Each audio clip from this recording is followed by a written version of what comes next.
Jamie, please. Yeah, Mr. Chairman, Jamie Dimon, JPMorgan Chase. You know, I have this completely agree that we had a crisis, and it means we should do a lot of things to fix it and reduce risk. I have this great fear that someone's going to write a book in 10 or 20 years, and the book is going to talk about all of the things that we did in the middle of a crisis to actually slow down recovery. I don't personally buy the argument that because it was a financial crisis, it has to take it a long time coming out. So I made a list of all the things that have already been done and a few things that are going to be done. So the already done, most of the bad actors are gone. They were thrifts, all the mortgage brokers, and obviously some banks. Off-balance sheet businesses are virtually obliterated. Some are gone, SIVs. A lot of the insurers that used to guarantee them are gone. CDOs are gone. Money market funds are far more transparent. Most very exotic derivatives are gone. There's far more transparency in any remaining kind of off-balance sheet thing. Fannie Mae and Freddie Mac are in the government hospital. Higher capital and liquidity are already in the marketplace. We estimate more than double than what was before. There are tougher requirements. Boards are tougher. Risk committees are tougher. There's an oversight committee. Regulators, I can assure you, are much tougher in every way, shape possible. One of the cores of the problem was mortgage underwriting. Mortgage underwriting has gone back to what it was 30 years ago. I think it's a good thing. But there's no more subprime, there's no more Alt-A, there's no more mortgage being packaged. The CMBS market's been completely reformed. There's far more transparent accounting. We've been through 2 stress tests, one at the Treasury, one at the Fed. I believe most of the banks passed the recent ones with flying colors, partially for the reason I just said. Now we're told there are going to be even higher capital requirements, so-called SIFI charges and G-SIFI charges, et cetera. And we know there are 300 rules coming. Has anyone bothered to study the cumulative effect of all these things?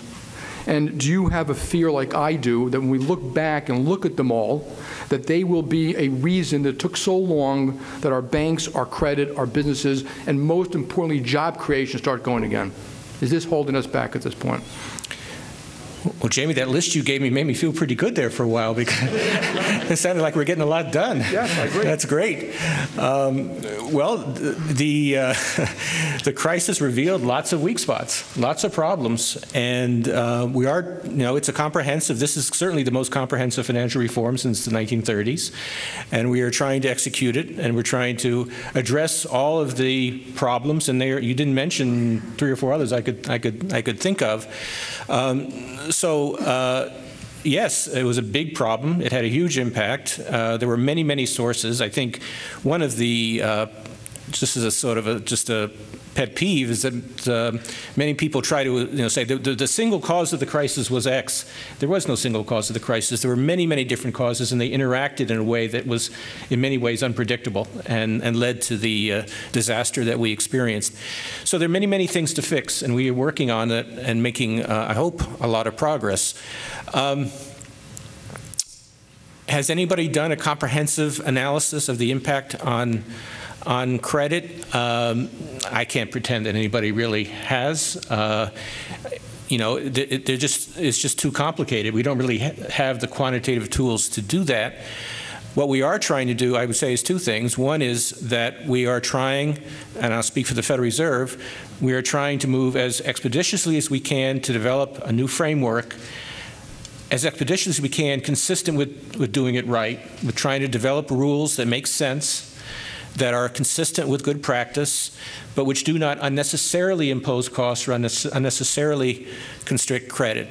The second thing, and this I realize many of you here are heads of large institutions, but you think it's difficult for JPMorgan Chase. It's very, very difficult for the small banker, for the community banker, and we have set up a number of different screens, filters, committees, processes in the Federal Reserve to try to make sure that when new rules are put in place, that the smaller institutions are sheltered from them as much as possible, unless there's a necessary impact. So I hear what you're saying. We're going to do our very best. There's a trade-off there. We have to take steps to make sure that we don't have a repeat of what happened. I think we can do that in a way that preserves the key functions of banking, that allows credit to be extended, it allows the basic financial services to be extended.